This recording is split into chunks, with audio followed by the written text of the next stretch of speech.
بسم اللہ الرحمن الرحیم نحمدہ نصلی علی رسول الکریم. خواتین و حضرات، السلام علیکم. میں آج اس عظیم ملک کی عظیم قوم سے خطاب کرنے کا اعزاز حاصل کرتے ہوئے اللہ تعالیٰ کا تہ دل سے شکر گزار ہوں. یہ تو آپ کو معلوم ہی ہو چکا ہوگا کہ جناب ذوالفقار علی بھٹو کی حکومت ختم ہو چکی ہے اور اس کی جگہ ایک عبوری حکومت قائم کی گئی ہے. یہ تبدیلی جو گزشتہ شب آدھی رات کو شروع ہوئی، آج صبح ختم ہو گئی اور اللہ تعالیٰ کا شکر ہے کہ پرامن طور پر ختم ہوئی. یہ تمام کارروائی میرے حکم پر عمل میں آئی. اس عرصے میں وزیر اعظم اور ان کے اکثر رفقا اور اسی طرح قومی اتحاد کے قائدین کو بھی حفاظت میں لیا گیا ہے، سوائے بیگم ولی خان کے. اس اقدام پر اب تک موصول ہونے والے تاثرات حسب توقع نہایت حوصلہ افزا ہیں. مختلف جگہوں سے مبارکباد کے پیغامات کی بھرمار لگ گئی ہے. میں اپنی قوم اور اپنے زندہ دل اور مومن افواج کا شکر گزار ہوں. یہاں یہ کہنا بھی ضروری ہوگا کہ چند حضرات نے یہ خدشہ بھی ظاہر کیا ہے کہ کہیں یہ کارروائی کسی کے ایما پر تو نہیں کی گئی، کہیں جنرل ضیاء کی سابق وزیر اعظم سے کوئی خفیہ ملی بھگت تو نہیں ہے. اس کے متعلق یہ عرض کروں گا کہ حقائق کبھی چھپے نہیں رہتے. پچھلے چند ماہ کے تجربے سے اتنی زیادہ بدگمانی ہو گئی ہے کہ اچھے بھلے لوگ بھی شک و شبہ میں پھنس کر رہ گئے ہیں. آج صبح آپ نے خبروں میں سن لیا ہوگا کہ افواج پاکستان نے ملک کا نظم و نسق سنبھال لیا ہے. عساکر پاکستان کے لیے ملکی نظام سنبھالنا کوئی مستحسن اقدام نہیں، کیونکہ افواج پاکستان دل سے چاہتی ہے کہ ملک کی باغ ڈور عوام کے ہاتھوں میں رہے، جو صحیح طور پر اس کے حقدار ہیں. عوام اپنا حق اپنے منتخب نمائندوں کے ذریعے استعمال کرتے ہیں، جس کے لیے ہر جمہوری ملک میں وقتاً فوقتاً انتخابات ہوتے رہتے ہیں. ہمارے ملک میں بھی گزشتہ 7 مارچ کو انتخابات ہوئے، جس کے نتیجہ کو ایک فریق نے قبول کرنے سے انکار کر دیا. انتخابات میں دھاندلی کے الزام نے جلد ہی دوبارہ انتخابات کے مطالبے کی شکل اختیار کر لی. اس مطالبے کو تسلیم کرانے کے لیے ایک تحریک چلائی گئی، جس کے دوران یہ خیال آرائی بھی کی گئی کہ پاکستان میں جمہوریت نہیں چل سکتی. لیکن میں دلی طور پر سمجھتا ہوں کہ اس ملک کی بقا جمہوریت اور صرف جمہوریت میں ہے. یہی وجہ ہے کہ اشتعال انگیز حالات اور مختلف سیاسی دباؤ کے باوجود افواج پاکستان نے حالیہ ہنگاموں میں اقتدار سنبھالنے سے گریز کیا. افواج پاکستان کی یہی خواہش اور کوشش رہی کہ سیاسی بحران کا کوئی سیاسی حل تلاش کر لیا جائے.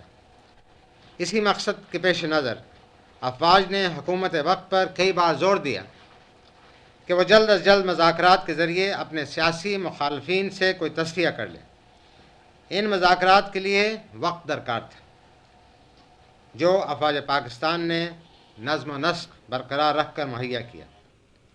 بعض حلقوں میں فوج کے اس کردار پر نکتہ چینی بھی کی گئی، لیکن ہم نے یہ سب کچھ اس امید پر برداشت کیا کہ یہ وقتی چیز ہے.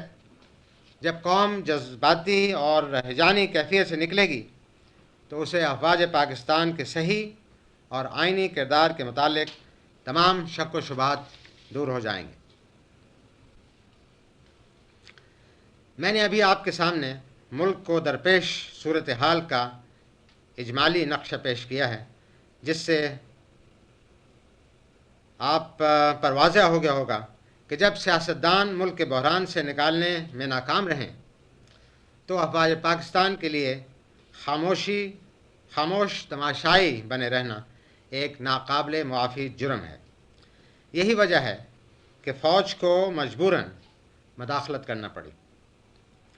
یہ اقدام صرف ملک کو بچانے کی خاطر کیا گیا ہے. یہاں یہ واضح کر دینا چاہتا ہوں کہ مجھے فریقین میں آپس میں سمجھوتے کا کوئی امکان نظر نہیں آتا تھا. اس کی خاص وجہ آپس کی بے اعتمادی اور ایک دوسرے سے بدگمانی تھی۔ ان حالات میں اس بات کا اندیشہ تھا کہ اس صورتحال کی وجہ سے ملک ایک بار پھر افراتفری اور سنگین تر بحران کا شکار ہو جائے گا۔ یہ خطرہ مول لینا قوم کے مفاد میں ہرگز نہیں تھا، چنانچہ یہ فوجی کارروائی عمل میں لانی پڑی۔ اب مسٹر بھٹو کی حکومت ختم ہو چکی ہے، سارے ملک میں مارشل لاء نافذ کر دیا گیا ہے، قومی اور صوبائی اسمبلیاں توڑ دی گئی ہیں، صوبائی گورنر اور وزیر ہٹا دیے گئے ہیں، البتہ آئین کو منسوخ نہیں کیا گیا ہے۔ اس کے بعض حصوں پر عمل درآمد روک لیا گیا ہے، اور اسی آئین کے تحت صدر مملکت فضل اللہ چودھری صاحب نے حسب سابق اپنی ذمہ داریاں جاری رکھنے پر رضامند ہو گئے ہیں، جس کے لیے میں ان کا از حد شکر گزار ہوں۔ وہ سربراہ مملکت کے فرائض انجام دیتے رہیں گے۔ اہم قومی مسائل کو حل کرنے میں ان کی مدد کے لیے ایک ملٹری کونسل کی تشکیل کی گئی ہے۔ یہ کونسل 4 افراد پر مشتمل ہوگی، جس میں chairman joint chiefs of staff اور بری، بحری، ہوائی افواج کے چیف آف سٹاف شامل ہوں گے۔ میں چیف آف آرمی سٹاف اور چیف مارشل لاء ایڈمنسٹریٹر کی ذمہ داریاں ادا کروں گا۔ حسب ضرورت مارشل لاء آرڈرز اور مارشل لاء انسٹرکشنز جاری کیے جائیں گے۔ آج صبح میں چیف جسٹس آف پاکستان جناب یعقوب علی سے بھی ملا۔ میں ان کے مشورے اور قانونی رہنمائی کے لیے از حد مشکور ہوں۔ میں یہ بالکل واضح کر دینا چاہتا ہوں کہ نہ میرے کوئی سیاسی عزائم ہیں، نہ فوج ہی اپنے سپاہیانہ پیشے سے اکھڑنا چاہتی ہے۔ مجھے صرف اس خلا کو پر کرنے کے لیے آنا پڑا ہے جو سیاستدانوں نے پیدا کیا ہے، اور میں نے یہ چیلنج صرف اسلام کے ایک سپاہی کی حیثیت سے قبول کیا ہے۔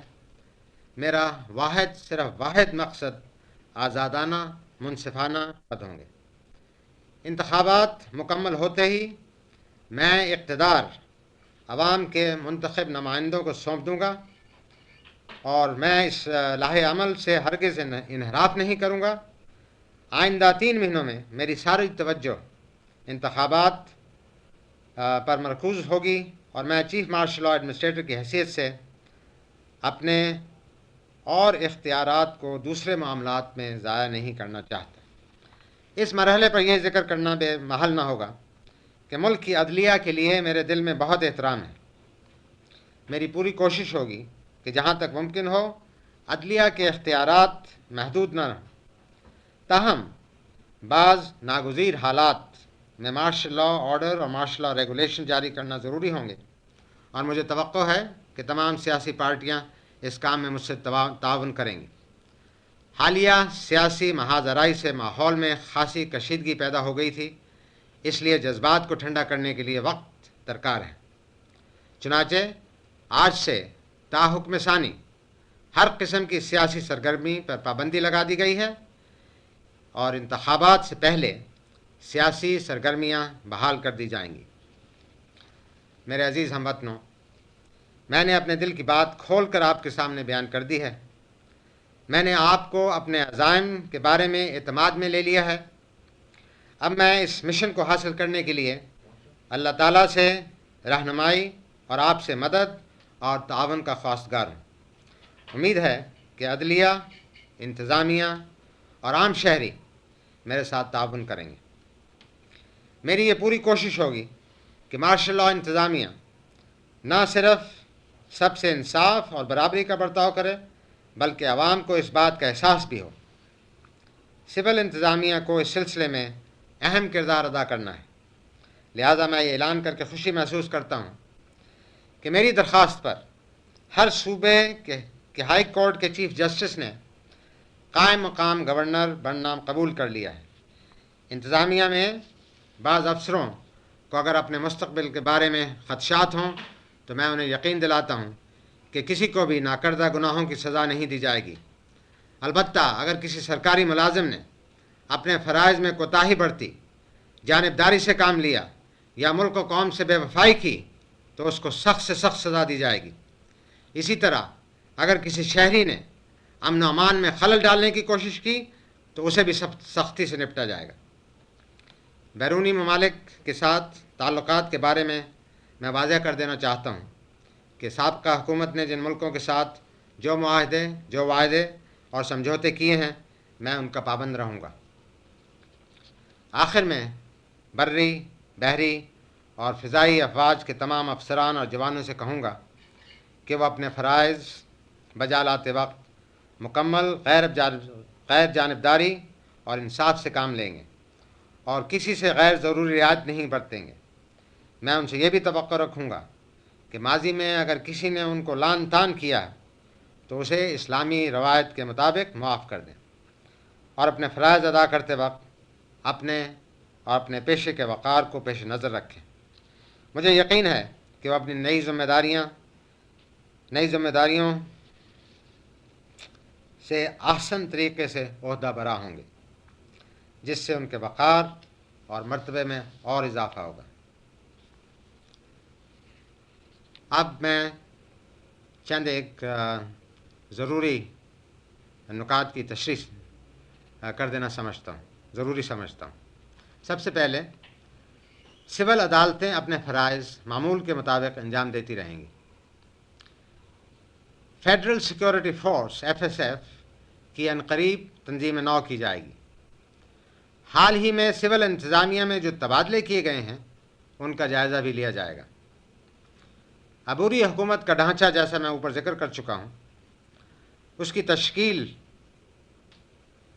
جو دی گئی ہے وہ اس طریقے پر ہے۔ جناب صدر فضل اللہ چودھری سربراہ مملکت ہوں گے۔ ملک کے اہم انتظامی امور ملٹری کونسل ادا کرے گی، جس کا ذکر میں اوپر کر چکا ہوں۔ انتظامیہ کا سربراہ چیف مارشل لا ایڈمنسٹریٹر ہوگا۔ Secretary general defence mister Ghulam اسحاق، جو کہ ایک نہایت قابل انسان ہیں، ان کو تمام وفاقی محکموں میں رابطے کے ذمہ دار ہوں گے۔ وفاقی حکومت کے سیکرٹری اپنے اپنے محکمے کے سربراہ ہوں گے۔ ہر صوبے کی ہائی کورٹ کے چیف جسٹس اس صوبے کے قائم مقام گورنر ہوں گے۔